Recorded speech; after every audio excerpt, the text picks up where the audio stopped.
Greetings, my name is James Curtis Geis. I've been a history teacher for 20 plus years. I've been writing since 2016. I love my coffee and I love my Dr. Squatch cologne. If you enjoy the stories I share, please hit like and subscribe. Thank you. Today's story will be coming from Moon Quake. This is about the New York Giants quarterback Phil Simms. I had the chance to meet him twice in my lifetime. I live in northern New Jersey, and he's 70 years old today.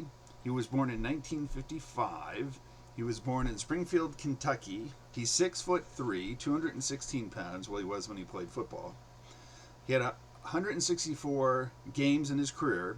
He passed over 33,000 yards. He has 199 touchdowns over his career. He won 2 Super Bowls, one against the Broncos and one against Buffalo.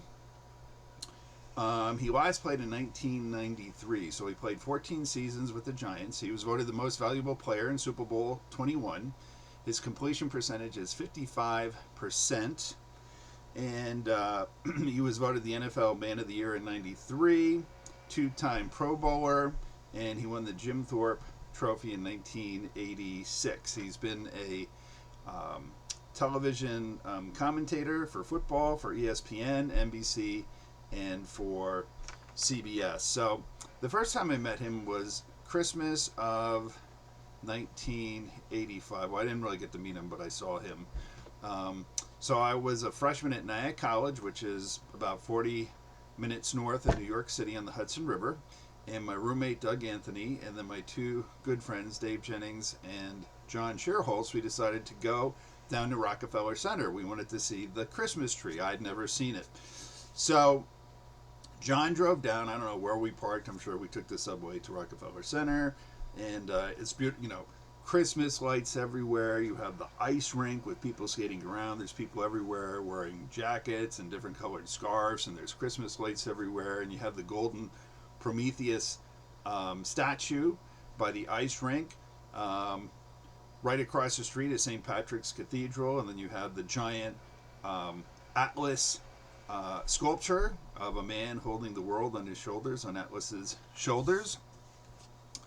And so as we're standing there taking in everything, John says, "There's Phil Simms." And there was Phil Simms with his wife, and I think he had 3 kids with him. And I'm like, oh, let's leave the guy alone. He's here with his family. It's family time. I'm sure he gets bugged all the time. And John was like, "Hey, everyone, there's Phil Simms. There's Phil Simms." And I'm like, oh. So that's the first time I saw him, just before Christmas in 1985. The second time was in the spring, the spring of 2003. So this story is called The Nod.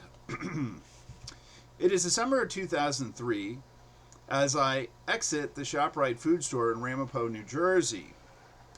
Strolling towards my 1996 green Jeep Sport, donning my orange, black, and white Philadelphia Flyers jersey, a blonde-headed man is walking towards me. It is none other than native Oklahoman and quarterback for the New York Giants, Phil Simms. Simms led the Giants to victories in 1986 against the Broncos and in 1991 against the Bills. We make eye contact on the ShopRite parking lot macadam, and in his mind's eyes, I can see Simms thinking, "I hope this is not a crazy Philadelphia Eagles fan who's going to make a smart-ass comment to me." Knowing how much Phil Simms gets badgered in public, I nodded at him in solidarity, out of respect for his privacy. Phil nodded back to me, as if to say, "Thank you, Philadelphia sports fan, for not being a star effer." So those are my 2 Phil Simms stories. So, God bless you, all humans and ETs. All my books are on Amazon, and thank you so much for listening.